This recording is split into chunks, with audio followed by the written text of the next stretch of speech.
She sent a text message from the plane to her mother, but what investigators found later shocked the world. "Mom, boarding the plane now. Love you so much. See you home tomorrow." Those 16 words, 16 simple words that destroyed my life in ways I could never have imagined. I read them for the first time at 3:43 p.m. on a sunny Wednesday afternoon in Los Angeles, while standing in line at Starbucks waiting for my usual vanilla latte. I smiled when I saw the heart emoji. Sarah always ended her messages that way, ever since she got her first phone at 13 years old. At that moment, as the barista called my name and I reached for my coffee, I had no idea I was reading my daughter's last words, or at least what I believed were her last words. But what investigators would discover about that message 3 weeks later didn't just shock the entire world. It completely destroyed everything I thought I knew about my own daughter, about motherhood, about trust, and about how far someone we love is capable of going to protect a lie. Turning directly to the audience. Thank you for being here with me today. I know there are thousands of videos you could be watching right now, but you chose to listen to my story. This is, without a doubt, the hardest story I've ever had to tell. It took me 2 years to be able to speak about this without completely breaking down.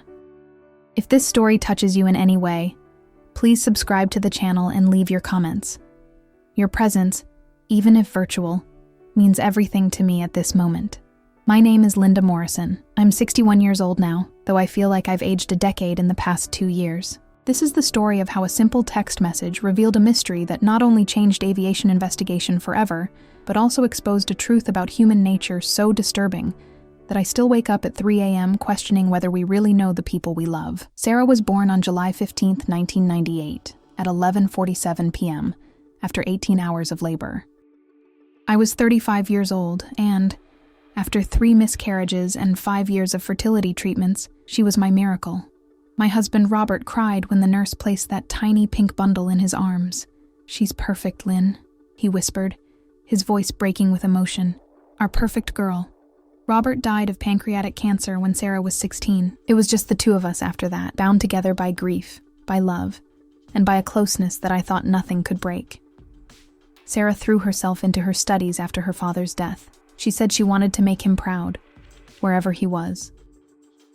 She graduated valedictorian from her high school, gave a speech that had half the audience in tears when she talked about how her father had taught her that success isn't measured by what you achieve, but by the obstacles you overcome.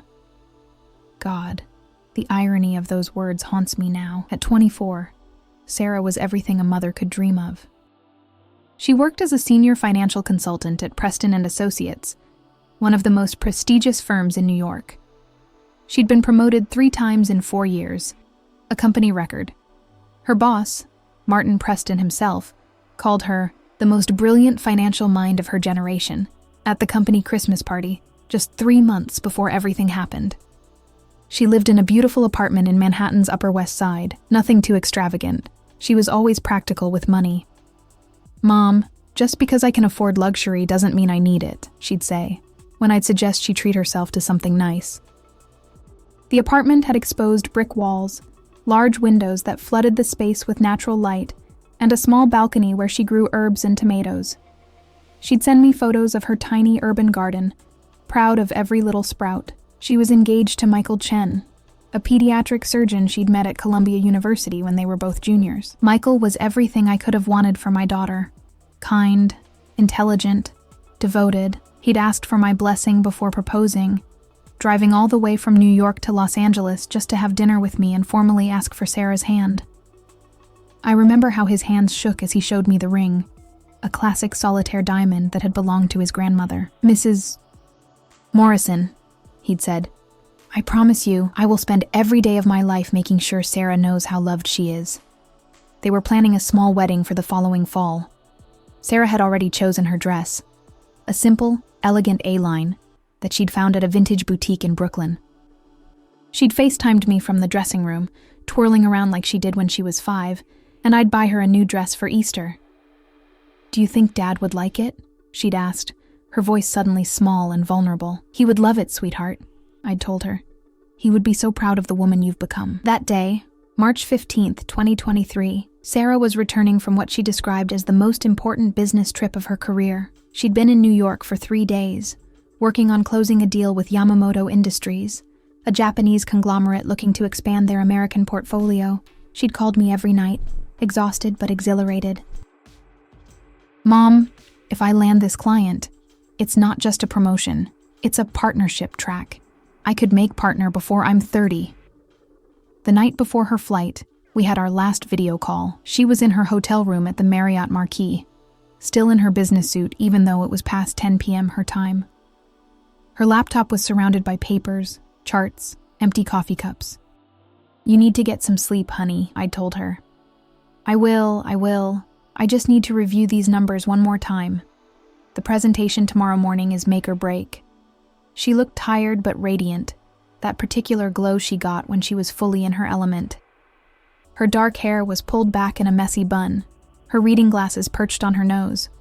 The same glasses she'd resisted getting for years because she thought they made her look too serious. "How did it go today?" I asked. "Mom, I think I nailed it. I really do."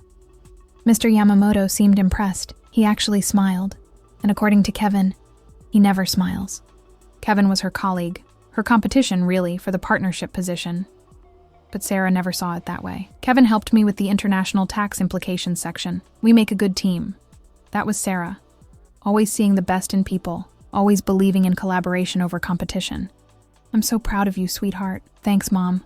I can't wait to tell you everything in person." "Saturday dinner, right? Our place?" Our place was Marinelli's, a small Italian restaurant halfway between her apartment and mine, where we'd been having our monthly dinners since she moved back to California after college. Wouldn't miss it for the world. "Love you, Mom. Get some sleep." "Love you too, baby girl." If I had known that would be our last real conversation, if I had known what she was hiding behind that radiant smile. United Flight 447 was scheduled to depart JFK International Airport at 2:15 p.m. Eastern Time. It was a Boeing 737-800, one of the workhorses of domestic aviation, reliable, safe, with an impeccable maintenance record. The plane, registration number N37842, had been in service for 8 years without a single serious incident. It had undergone routine maintenance just 2 weeks prior, passing all inspections with flying colors. The crew that day was experienced. Captain James Mitchell, 52, had been flying for United for 23 years, with over 18,000 flight hours under his belt. First Officer Rebecca Santos, 38, had 8,000 hours, and was known for her meticulous attention to detail. The lead flight attendant, Dorothy Kim, had been with the airline for 15 years and had recently received a commendation for her handling of a medical emergency on a flight to Tokyo. There were 186 passengers on board, plus the 6 crew members. Sarah was in seat 12A, a window seat she'd specifically selected when booking. She always chose window seats on the left side of the plane, a quirk she'd had since she was little. "I like to see the wing, Mom. It makes me feel safer, seeing how it moves with the plane." According to the passenger manifest, which I've memorized by now, the flight carried a typical cross-section of America. There were business travelers like Sarah, families heading home or on vacation, college students on spring break. In seat 12B, next to Sarah, was supposed to be empty. A small mercy that she wouldn't have to make small talk with a stranger on her last flight, but passenger logs show someone named David Park had been bumped up from economy at the last minute and took that seat. The weather that day was perfect for flying. Clear skies all the way from New York to Los Angeles, with just some minor turbulence expected over the Rockies, nothing unusual for that route. The flight was actually running 7 minutes ahead of schedule when it pushed back from the gate. Sarah would have heard the standard safety demonstration, though like most frequent flyers, she probably barely paid attention. She'd flown this route at least 30 times in the past 2 years. She knew it by heart, the 6-hour journey, the way the flight path curved slightly north to catch the jet stream, the moment when the captain would usually announce they were passing over the Grand Canyon. At 3:42 p.m. Eastern Time, approximately 1 hour and 27 minutes after takeoff, when the plane would have been somewhere over Pennsylvania at 38,000 feet, I received her message. "Mom, boarding the plane now. Love you so much. See you home tomorrow." At the time, I thought nothing of the timing discrepancy. I assumed she'd forgotten to send it before takeoff, and had just remembered when the Wi-Fi kicked in. Airlines had only recently started offering gate-to-gate Wi-Fi, and it could be spotty. It happened all the time.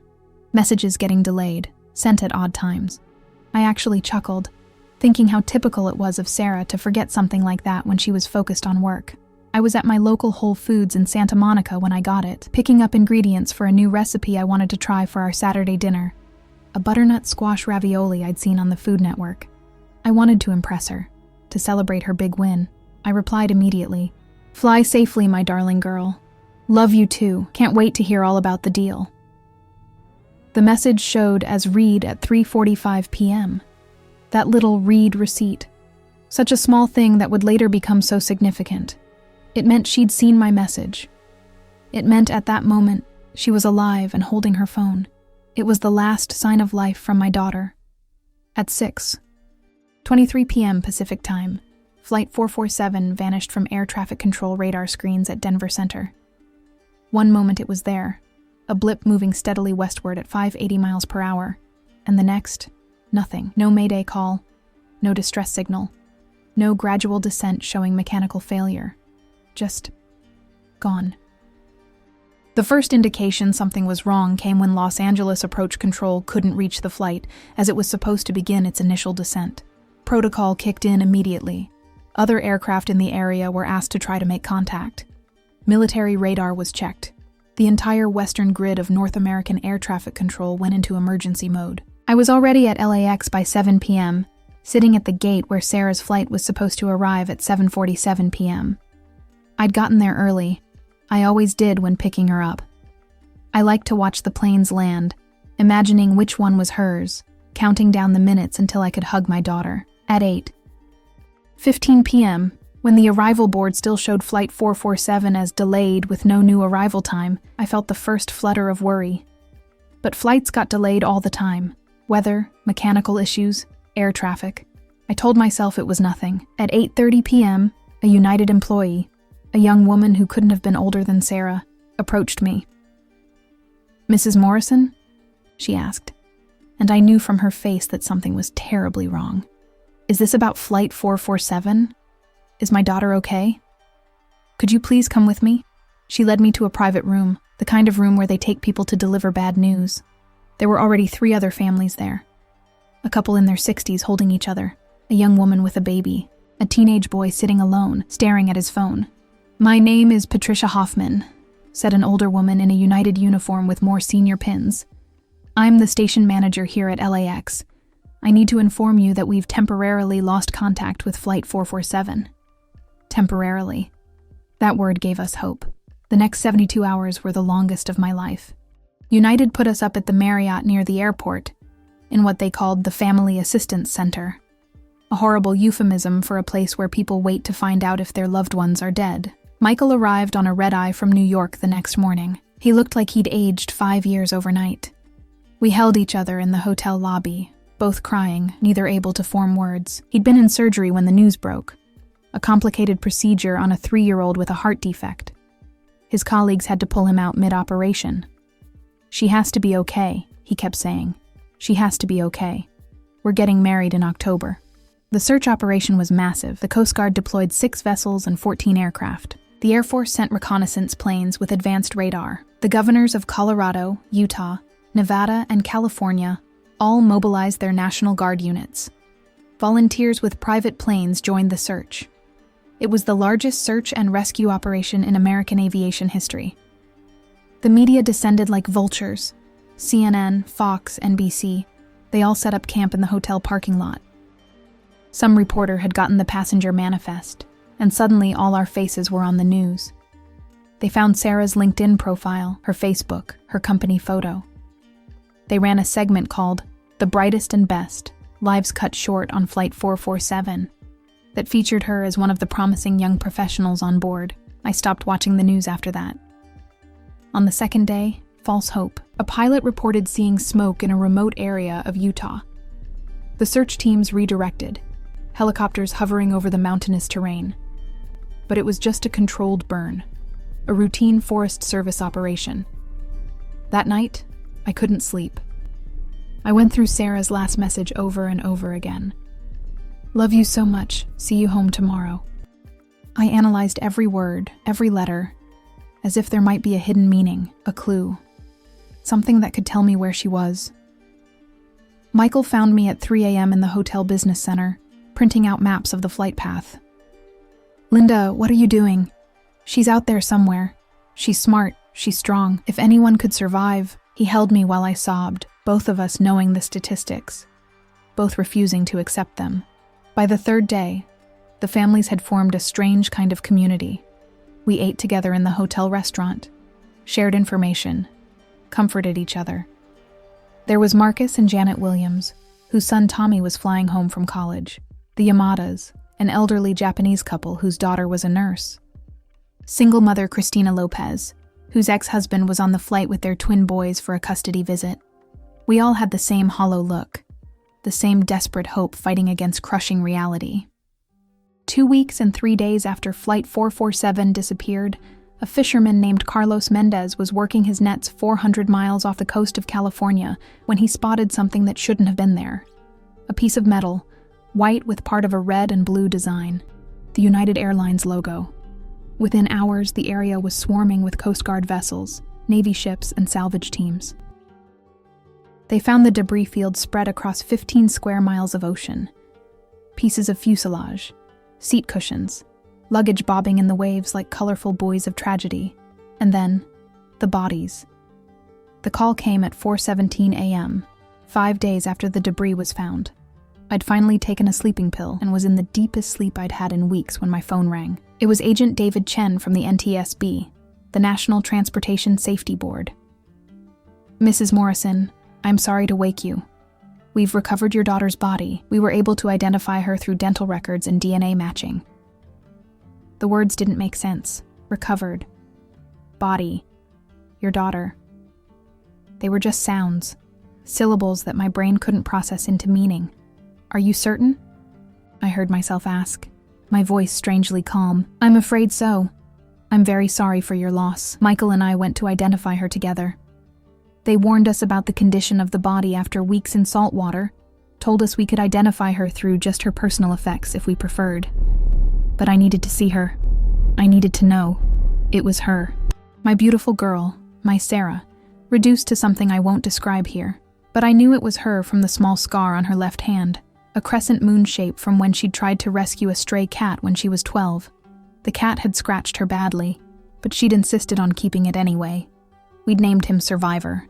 Among the personal effects they returned to me was her phone, sealed in an evidence bag. It was an iPhone 14 Pro, the one I'd bought her for her last birthday. The rose gold case was warped and discolored from the salt water, but somehow, miraculously, it was still partially intact. The phone is evidence, Agent Chen explained, but once our technical team finishes analyzing it, you can have it back if you want. I wanted it. It was all I had left, that and the message it contained. The funeral was a blur. The church was packed. Colleagues from her firm, friends from college, high school classmates who'd flown in from around the country. Martin Preston gave a eulogy about Sarah's brilliant mind and generous spirit. Michael could barely speak, breaking down after just a few words. I read a letter Sarah had written to her father when she was 8, found in a box of keepsakes in her apartment. Dear Daddy, when I grow up, I want to be just like you. Someone who helps people and makes Mommy smile. We buried her next to Robert, as she would have wanted. The headstone reads, Sarah Elizabeth Morrison, beloved daughter, devoted partner, forever in our hearts. 1998-2023. But the story doesn't end with a funeral. In fact, the funeral was just the beginning of a mystery that would consume the next 6 months of my life and change everything I thought I knew about my daughter. 3 days after the funeral, Agent David Chen called me again. His voice was different this time, not the practiced sympathy of someone delivering bad news, but something else. Confusion? Excitement? Fear? Mrs. Morrison, I need you to come to our Los Angeles field office. There's something about your daughter's phone that we need to discuss. Can't you tell me over the phone? I'd rather not. This is highly unusual. Can you come this afternoon? The NTSB field office was in a nondescript building near LAX, the kind of place you'd drive by 1,000 times and never notice. Chen met me in the lobby, looking like he hadn't slept in days.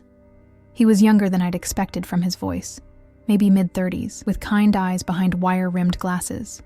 He led me through security, up an elevator, down a long hallway, lined with photos of various aircraft. We ended up in a conference room with no windows, just harsh fluorescent lighting, and a table covered in electronic equipment I didn't recognize. Sarah's phone was there, connected to several machines with thin cables. Mrs. Morrison, I need to preface this by saying that what I'm about to tell you is currently classified as part of an ongoing investigation.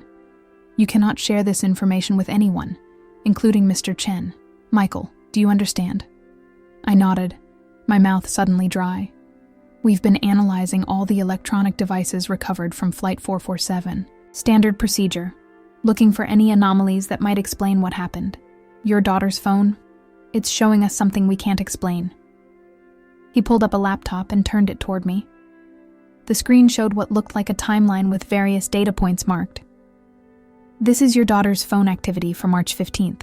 Everything looks normal until here. He pointed to 3:42 p.m. This is when she sent you that message. Right, when she got Wi-Fi on the plane. That's just it, Mrs. Morrison. There was no Wi-Fi. I stared at him. What do you mean? The plane's Wi-Fi system failed immediately after takeoff. We've confirmed this with multiple passenger devices and the aircraft's own systems. No one had internet access after 2:18 p.m. Then how? There's more. Look at the location data. He pulled up a map showing the flight path. A red dot marked a location over central Pennsylvania. This is where the phone was when the message was sent. Altitude, 38,000 feet. Speed, 580 miles per hour. Distance from the nearest cell tower, 127 miles. Even if there had been a tower in range, which there wasn't, it would have been impossible to maintain a connection at that speed and altitude. My mind was reeling. So you're saying... I'm saying that according to all known laws of physics and telecommunications, your daughter couldn't have sent that message. But she did. And Mrs. Morrison, that's not even the strangest part. Agent Chen pulled up another screen, this one showing what appeared to be code or programming language. Our digital forensics team discovered something embedded in the message itself. Hidden data that shouldn't be there. It's like... Imagine if someone wrote you a letter, but invisible ink between the lines contained an entirely different message. What kind of hidden data? Coordinates, timestamps, and warnings. Warnings? Chen looked uncomfortable. The hidden data contains repeated variations of the phrase system failure imminent and structural compromise at frame station 540. Mrs. Morrison, frame station 540 is exactly where the plane broke apart. I felt cold despite the warm room.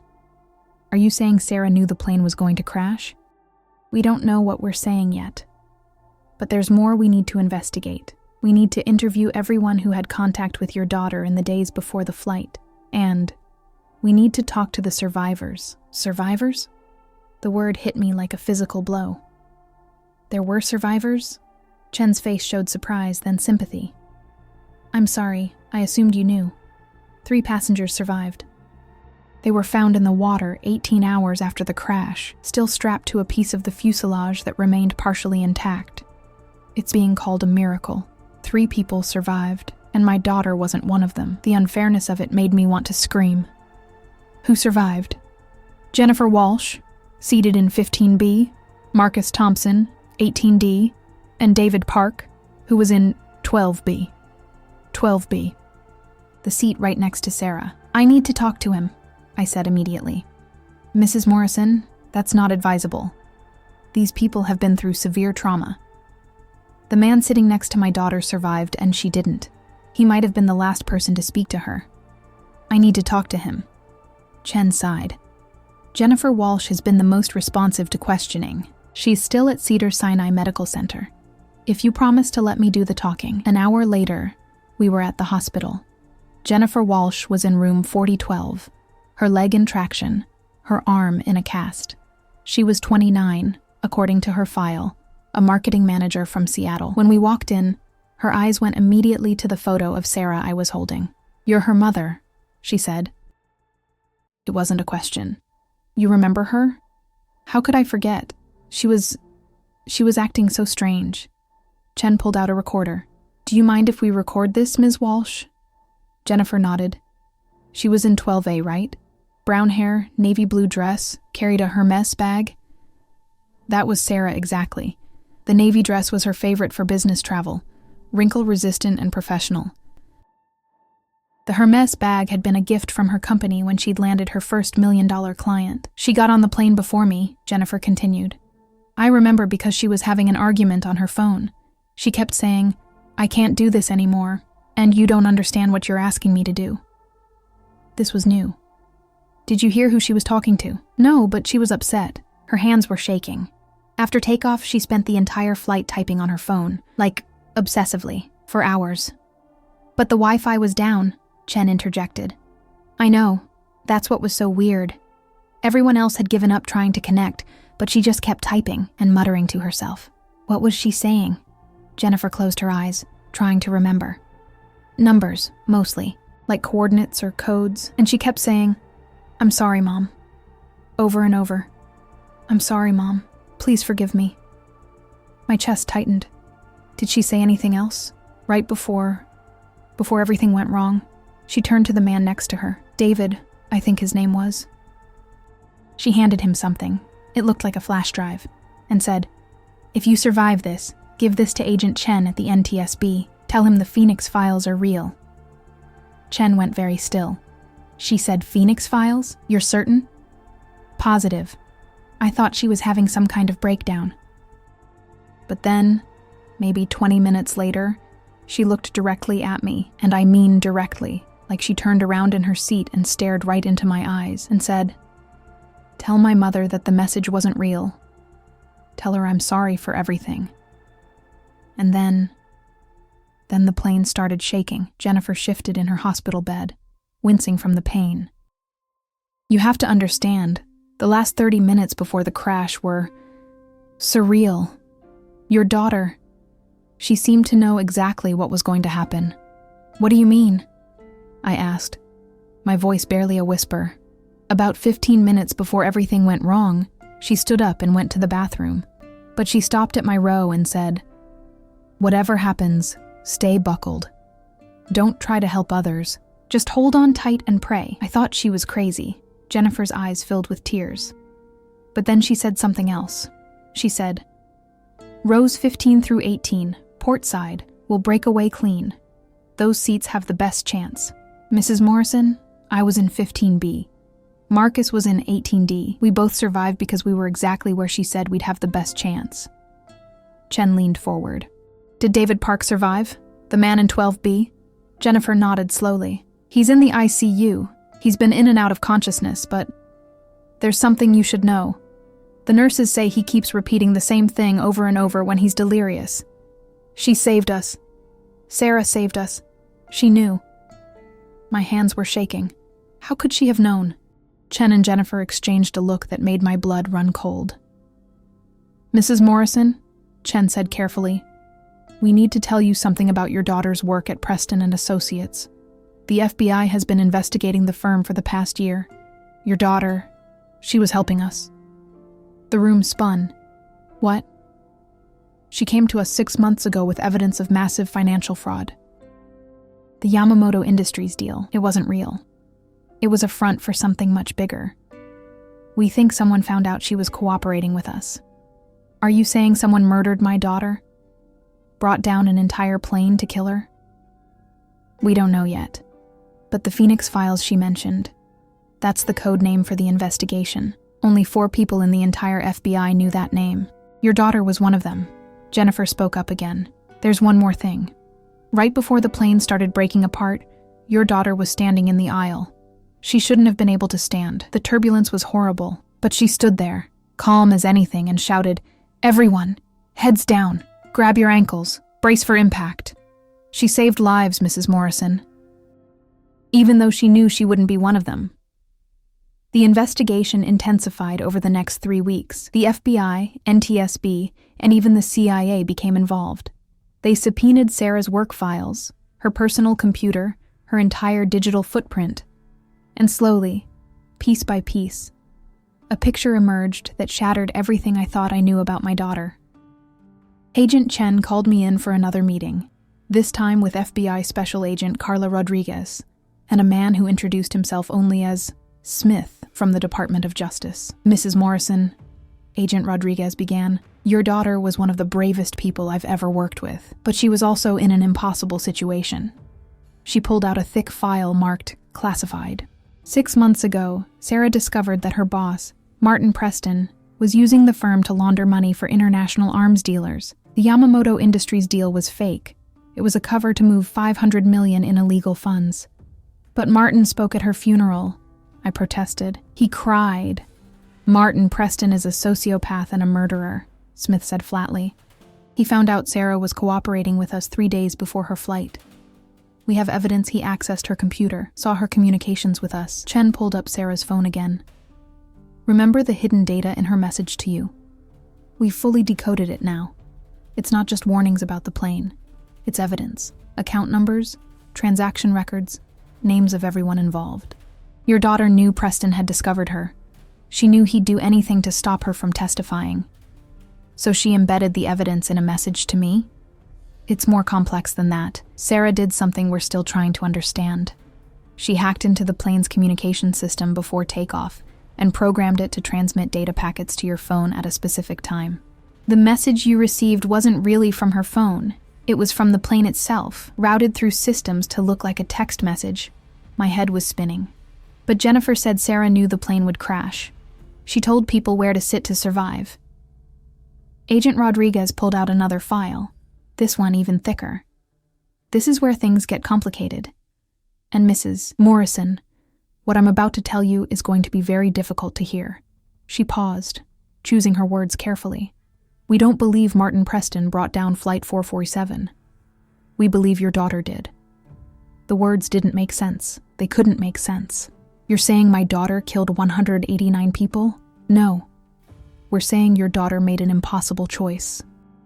Preston had hired a team to plant a bomb on the plane. It was set to detonate over the Pacific Ocean, where the wreckage would never be found, the evidence never recovered. Sarah found out about it when she hacked Preston's communications. Chen continued, "She couldn't stop the bomb. It was already on board. She couldn't warn authorities. Preston had people everywhere, and any alert would have triggered immediate detonation. So she did the only thing she could think of. She reprogrammed the plane's systems to fail over land," Rodriguez finished. "Where the wreckage would be found, where the evidence would be recovered, where some people might survive. I was going to be sick. She chose where the plane would crash. She chose to make sure that when it crashed, Preston couldn't cover it up. The black boxes, the phones, the evidence. It would all be found. And she was right. We've arrested 17 people so far, including Preston. He's facing life in prison. But 189 people died. 189 people were going to die anyway," Smith said quietly. "Your daughter couldn't save them, but she made sure their deaths weren't in vain." I left that meeting and drove aimlessly for hours, ending up at the beach where Sarah and I used to walk when she was little, the same beach where she'd built sand castles and looked for seashells, where she'd run from the waves screaming with laughter. How do you reconcile the daughter you thought you knew with someone capable of making such an unthinkable decision? Over the following weeks, more truth emerged. David Park finally regained full consciousness and confirmed he had the flash drive Sarah had given him. It contained terabytes of data, not just about Preston and associates, but about an entire network of financial crimes connecting dozens of companies and hundreds of criminals. The media eventually got hold of the story, though the full truth was kept classified. The official report stated that Flight 447 crashed due to multiple system failures caused by sabotage. Sarah was posthumously awarded the FBI's highest civilian honor for her role in exposing the conspiracy. Michael couldn't handle the truth. He left Los Angeles, took a job with Doctors Without Borders in South Sudan. "I need to save lives," he told me before he left. "I need to balance the scales somehow." We still email occasionally. He's never gotten over Sarah, never dated anyone else. He says he probably never will. I received a visit from one of the survivors' families 6 months after the crash. Marcus Thompson's mother, a small woman with kind eyes who reminded me painfully of my own mother. "The investigators told us what your daughter did," she said, sitting in my living room, holding a cup of tea she hadn't touched. "They said she saved my son's life, that she knew which seats would break away safely, and she She made sure people were in them. She also caused the crash that nearly killed him. I said, the words bitter in my mouth. No, Mrs. Thompson said firmly. Evil men caused that crash. Your daughter just redirected it. My son is alive because of her. He's getting married next month. They're going to name their first daughter Sarah. That broke me. I cried for the first time since learning the truth. Great heaving sobs while this stranger held me and whispered, "She was a hero. Your daughter was a hero." But was she? Even now, 2 years later, I don't know. I still have her phone. It sits in my bedside drawer, permanently dead now, but still holding that impossible message. Sometimes I take it out and stare at it, trying to understand how my brilliant, beautiful daughter became someone who could calculate the lives of strangers like numbers in one of her financial spreadsheets. The therapist the FBI arranged for me says Sarah compartmentalized. That faced with an impossible situation, she retreated into pure logic. Save who you can. Preserve the evidence. Stop the bad guys. The therapist says it was the ultimate act of sacrifice. But late at night, when I can't sleep, I think about the families of the 189 people who died. I think about the children who lost parents, the parents who lost children. I think about how they don't know the truth, that someone chose where and when their loved ones would die. And I think about that message. Mom, boarding the plane now. Love you so much. See you home tomorrow. She knew she wouldn't see me tomorrow.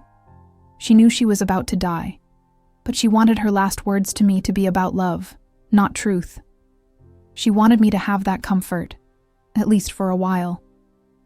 The real last words from my daughter came from Jennifer Walsh's testimony. Tell my mother I'm sorry for everything. I am sitting here now in Sarah's old room, which I've kept exactly as she left it. Her Columbia diploma on the wall, photos of her and Michael on the dresser, her favorite sweater still hanging in the closet, still smelling faintly of her perfume. Turning to the audience, some of you watching this will think Sarah was a hero who made an impossible choice to save lives and stop criminals. Others will think she was a monster who played God with the lives of innocent people. The truth is, she was both, or neither. She was a 24-year-old girl who found herself in an impossible situation and made a choice that no one should ever have to make. Do I forgive her? I'm her mother. I love her. I will always love her. But forgiveness? Forgiveness implies understanding, and I don't understand. I never will. What I do know is that Sarah's message, that impossible, physics-defying message, contained more than just evidence of financial crimes. It contained coordinates of other bombs on other planes that were successfully intercepted. It contained information that prevented at least 3 other crashes. It saved hundreds of lives. But it couldn't save her. The investigation officially concluded that Martin Preston and his associates were responsible for the crash of Flight 447. Preston got life without parole. 17 others received sentences ranging from 20 years to life. The families received settlements. New aviation security measures were implemented.